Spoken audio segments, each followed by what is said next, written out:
Okey, hari ini kita akan belajar hukum gerakan Newton pertama, iaitu inertia. Okey, Newton ni sendiri adalah nama salah satu saintis fizik yang membuat gerakan mempunyai ada 3 jenis hukum gerakan. Okey, salah satunya adalah inertia. Dalam bab ini awak akan belajar lagi satu hukum gerakan Newton yang kedua. Okey, kita fokus dulu yang pertama. Baik, hukum gerakan Newton pertama. Okey, Newton's first law of motion. Okey, Newton kata objek yang berada dalam keadaan rehat akan cenderung kekal dalam keadaan rehat. Contohnya adalah awak meletakkan satu kerusi di hadapan awak. Kerusi itu tidak bergerak ke mana pun, melainkan awak menolak kerusi tadi. Okey, itu adalah salah satu contoh inertia. Contoh yang lain pula adalah awak akan tetap duduk di tempat awak jika awak tidak bangun. Itu salah satu contoh inertia. Yang nak senang ingat, objek yang keadaan rehat akan cenderung kekal dalam keadaan rehat. Kalau objek itu kat situ lah, melainkan awak ambil dia. Okey, yang kedua adalah objek yang berada dalam keadaan gerakan akan cenderung kekal dalam keadaan gerakan. Bermaksud bila dia dalam gerakan, contoh kipas akan berpusing. Bila awak tutup suis, kipas tadi kekal berpusing sehingga pada satu saat dia berhenti.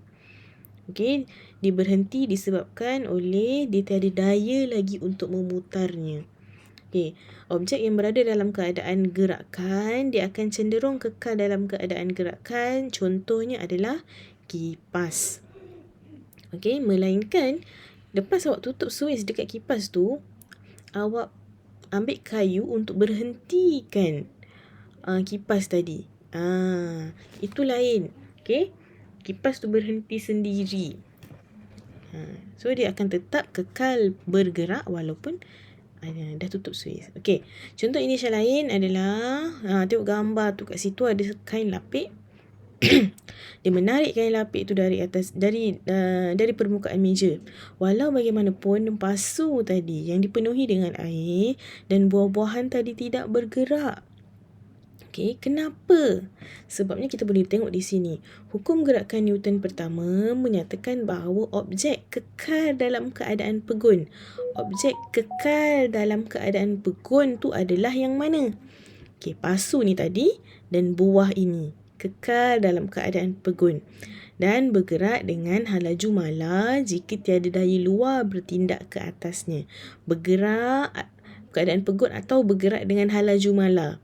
Halaju mala tu maksudnya dia tak ada pejutan jika tiada daya luar bertindak ke atasnya. Bila awak tengok kat sini, orang ni ada tak sentuh pasu dengan buah di atas pinggan ni? Tak ada. Jadi dia hanya menyentuh lapik meja sahaja. Jadi apa yang berlaku dekat pasu dengan buah? Tak ada apa-apa. Mungkin bergerak sikit sahaja. Lepas tu dia akan kekal seperti sebelum ini ataupun kekal stabil. Okey, baik. Okey, aktiviti inertia ni saya akan tunjukkan di sini dan bolehlah awak lakukan di rumah. Okey, kita back balik. Tengok. Alright, saya play.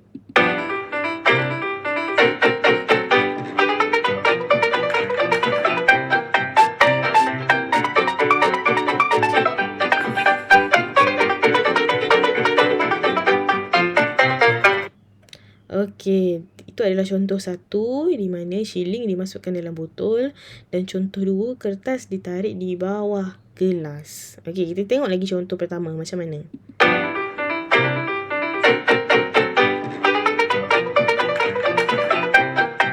Alright, contoh pertama, apa awak punya pemerhatian dekat sini adalah shilling dijatuhkan di dalam botol. Okey, inertia duit shilling itu kekal pegun. Kenapa dia kekal pegun? Sepatutnya kalau dia berada di atas, okey, dia akan jatuh ke bawah disebabkan oleh daya graviti. Tetapi di situ di bawahnya tadi ni shilling tu kat atas. Okay, tapi dihalang oleh pita pelekat ni. Okay, jadi shilling tu tak boleh nak masuk dalam botol sebab dihalang. Okay, kita nak biarkan shilling tadi kekal akan masuk dalam botol. Jadi apa yang kita kena buat, kita kena tarik pita pelekat ni dengan laju yang tinggi supaya shilling ni tadi boleh masuk ke dalam. Jadi yang mana ada inisya-nya adalah untuk shilling. Sebab shilling sememangnya akan jatuh ke dalam botol. Tetapi dihalang oleh pita pelekat. Jadi pita pelekat ni bagi inisya tu pada shilling supaya dia kekal masuk dalam botol. Okey, contoh kedua. Ni awak boleh buat sendiri kat rumah, inisya challenge. Ataupun salah satu contoh lain yang ada dia buka botol tu guna kaki. Dia pusingkan badan dia, lepas tu dia seretkan tapak kaki pada permukaan botol. Jadi penutup botol tu boleh terbuka. Itu ada salah satu dia punya challenge ni lah. Okay, yang kedua kita pergi scroll sekejap. Alright, yang kedua tengok.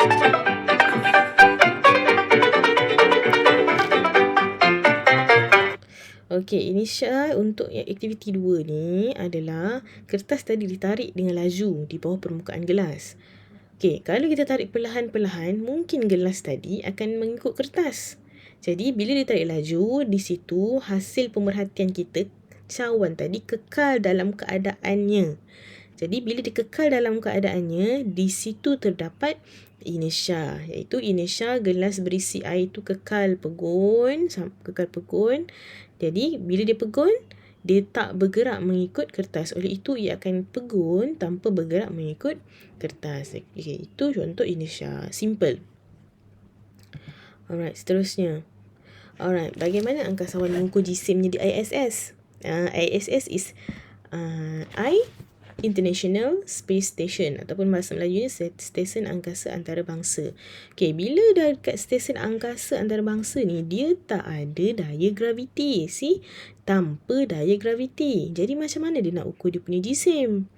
Okay, tak boleh. Kita boleh kata gravity is zero gravity dekat ISS. Alright. Kalau dekat bumi, awak mengukur jisim awak, berat awak di atas penimbang dan awak perlu letakkan di bawah. Baru awak naik dekat penimbang dan boleh dapat bacaan jisim seseorang. Tapi kalau angkasawan macam ni, macam mana dia nak buat? Jadinya dia menggunakan neraca inisya untuk mengukur jisimnya. Okey, ini adalah neraca inisya khas. Jadi, macam mana dia nak ukur, dia akan naik turun di neraca inisya ni. Awak nampak tak dekat sini ada ayunan. Okay, dia akan naik turun. Okay, sampailah inisya tu nanti berhenti. Okay, nanti dia dapatlah bacaannya. Okay, ni adalah gambar daripada screenshot video inisya ni tadi. Okay, nanti awak boleh tengok, ada juga di buku teks. Saya ambil ini di buku teks. Boleh tengok macam mana dia menggerakkan neraca inisya tu untuk mengukur jisimnya. Alright. Okay, next adalah contoh situasi inisya dalam kehidupan seharian awak. Saya rasa awak biasa dengan perkataan inisya ataupun inersia. Orang cakap inersia pun boleh. Okay, bahasa Melayu inersia, bahasa Inggeris inertia. Okay, tapi tak kisahlah. Jadi perkataannya ni INERTIA. Okay, situasi 1. Kat sini ada sos akan keluar dari botol jika kita menggoncangkan botol tersebut. Okay, contoh awak goncangkan botol awak. Lepas tu awak stop. Awak goncang, awak stop. Awak goncang, stop. Bila awak stop, menggoncangkan tadi, isi dalam sos ni mengikut goncangan botol. Tetapi apabila awak berhentikan botol awak, isi dalam botol ni tadi, sos cili dalam botol ni tadi, tak akan berhenti. Malah dia akan bergerak mengikut situasi goncangan awak pada botol tadi. Boleh faham? Okay, bila awak goncangkan botol, sos dalam dia pun bergerak juga ikut goncangan botol. Tetapi bila awak berhenti menggoncangkan botol, sos cili dalam botol tadi tidak berhenti, malah dia akan turut bergoncang seperti mana semasa awal-awal awak menggoncangkan botol. Jadi dia akan terus tetap bergerak. Apabila dia tetap bergerak, maka dia akan keluarlah daripada mulut botol ni tadi. Okey? Begitu juga dengan situasi nombor 2. Apabila bergerak, penumpang ni terhumban ke belakang. Penumpang ni terhumban ke belakang. Kenapa dia nak terhumban ke belakang? Sebab kita nak kekalkan kita punya keadaan rehat badan. Jangan bagi jatuh dalam bas tu. Apabila berhenti pula, penumpang terhumban ke hadapan apabila bas bergerak, diberhentikan secara tiba-tiba. Dia akan ke depan gitu kan. Kenapa dia ke depan? Sebab badan kita ni dalam bas ataupun dalam kereta, kita nak mengekalkan situasi stabil diri kita, jadinya kita ke depan. Alright, supaya kita terjatuh ke bawah. Jadi kita ke depan sikit supaya kita kekal lah. Tak adalah sakit badan. Okay, situasi 3 pun sama. Situasi 3 adalah berkenaan dengan seatbelt ataupun tali pinggang keledar. Kenapa kena pakai tali pinggang keledar? Supaya apabila kereta berhenti secara mengejut, tali pinggang keledar tu akan berhentikan badan awak daripada terhumban ke hadapan. Tak adalah situasi tercampak daripada kereta kan. Okey, itu situasi 3, contoh inertia. Inertia ni senang je. Dia nak mengekalkan badan kita ataupun situasi itu nak mengekalkan sesuatu objek dalam keadaan rehat atau bergerak. Kalau macam kita dalam dalam situasi 3 ni, kita nak mengekalkan dia dalam keadaan rehat. Kita nak kekalkan badan kita dalam keadaan rehat. Kalau kereta kita berpusing, dalam kereta kita dari luar orang tengok berpusing. Tapi kat dalam kereta kita memang berpusing, tapi dekat tempat yang sama. Kita pusing dekat kerusi kita sebab kita pakai tali pinggang. Jadi kita tak tercampak lah keluar kan. Okey, itu situasi 3. Situasi 4 dekat sini, lori yang membawa muatan minyak yang banyak isi padunya, yang besar isi padunya. Jadi apabila lori ni berhenti, jika tiada senggat-senggat ni, jika tiada penghadang, keseluruhan minyak ni akan menjunam ke hadapan. Apa jadi pada pemandu? Mungkin akan mengalami kecelakaan. Jadi untuk mengelakkan perkara tersebut berlaku, kita bina penghadang dinding ni. Penghadang dinding. Jadi yang terhumban ke hadapan tidaklah banyak seperti jika kita tidak buat penghadang. Kita boleh letakkan isi padu yang berbeza dekat setiap penghadang ni, supaya bila dia terhumban ke hadapan, jumlah isi padu yang terhumban ke hadapan tu tidak besar. Okey. Itu contoh situasi. Banyak lagi situasi, ini adalah contoh. Okey. Alright.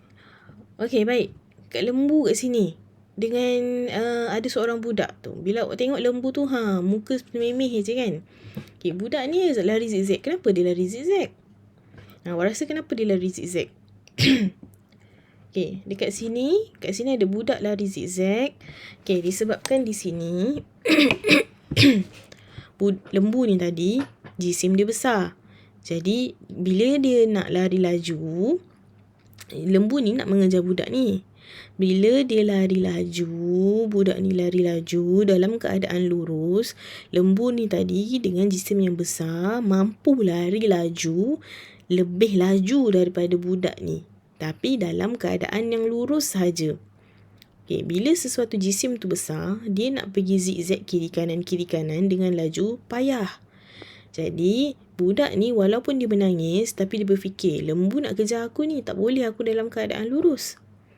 Jadinya dia berlari zigzag supaya lembu ni tadi lambat untuk mengejarnya dalam keadaan zigzag. Kenapa? Kerana jisim lembu ni besar, maka inertia pada lembu pun besar. Bila inertia pada lembu tu besar, sukar dia nak kejar budak tadi dalam keadaan zigzag. Okay, inertia kita tahu kan, nak dalam keadaan rehat ataupun pergerakan tu dalam keadaan yang sama sahaja kan.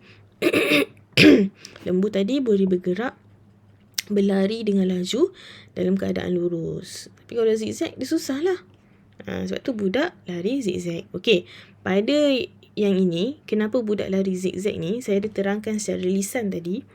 Okey, saya minta untuk slide yang ini, awak tuliskan jawapannya. Okey, tuliskan jawapannya dan hantar di Google Classroom. Nanti saya akan buat saya akan buat satu tapak untuk awak hantar. Kenapa budak lari zigzag? Okay, saya dah sebut lisan tadi. Alright. Okay. Berkenaan dengan situasi tadi, inertia, dia ada punca, mesti ada kesan. Jadi, lembu tadi adalah yang berjisim besar. Okay. Jadi, inertianya akan besar, sukar untuk digerakkan sebab dia nak dalam keadaan gitu je, dia tak nak berubah bila dia besar. Dan objek sukar untuk diberhentikan. Inertia jisim yang besar, sukar digerakkan, sukar diberhentikan. Contohnya lori. Lori kalau nak berhenti, dia kena berhenti dari jauh. Dia tak boleh emergency stop. Dia akan juga langgar kereta kalau dia emergency stop. Okay, itu jisim objek yang besar. Jisim objek yang kecil adalah sebaliknya. Okey, kalau kecil, inertia dia kecil, mudah untuk digerakkan, mudah untuk diberhentikan. Okey, dia terbalik daripada jisim objek yang besar tadi. Okey, next is momentum. Okey, momentum saya akan buat satu video lagi. Inertia hanya setakat sampai sini sahaja dan satu tugasan di slide sini ataupun di bahagian sini. Kenapa budak lari zigzag? Okey, saya minta jawapannya. Okey, sekian saja video untuk inertia. Untuk momentum, akan ada satu lagi video saya upload. Okey, nanti awak tunggu. Okey, terima kasih.